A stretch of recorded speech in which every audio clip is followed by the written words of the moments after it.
moving forward, Attorney Dean, yung mga ganitong klase ng insidente or Supreme Court decision, ano po ang magiging epekto nito sa mga annulment cases natin? So pwede na mag-file ng annulment ang isang tao even without third party, basta pakiramdam mo may tinatago sa'yo yung partner mo about his or her sexuality. Pwedeng ganon.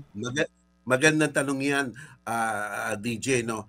4 lang ang pagtatago na pwedeng maging dahilan ng annulment. Una, ang pagtatago ng homosexuality or lesbianism. Pangalawa, ang pagtatago nung kinakasal ka na meron ka palang sexually transmissible disease. Pangatlo, ang pagtatago na ikaw pala ay buntis sa ibang lalaki nung ikaw ay kinakasal. Pang-apat, ang pagtatago na ikaw ay sobrang lubhang lasenggo. Iyan lang ang mga pagtatago na pwedeng maputol ang kasal. Pero yung pagtatagong yan, subject to ratification. Ang ibig sabihin yan, kung nadiscover ng isang tao na ganun nga pala ang asawa niya, okay lang, tuloy na ang kasal. Valid yon. Hindi ito ginagawang null and void, hindi. Ang ating mga gumawa ng batas natin, malinaw na malinaw sila. Hindi to null and void, yung walang bisa ng simula't simula pa. Hindi to iyon.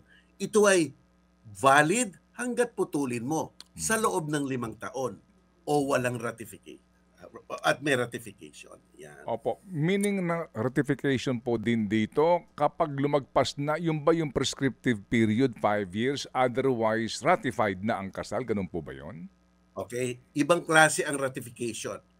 Kahit nasa loob ka ng 5-year period, pero may malinaw na ebidensya na tinanggap mo na.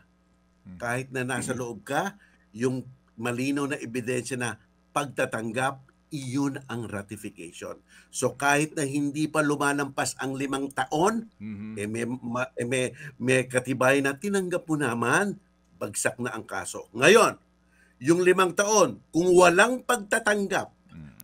pagtatanggap at pinalampas mo ang 5 taon, iyon naman prescriptive period. Hindi mo na pwedeng i-file.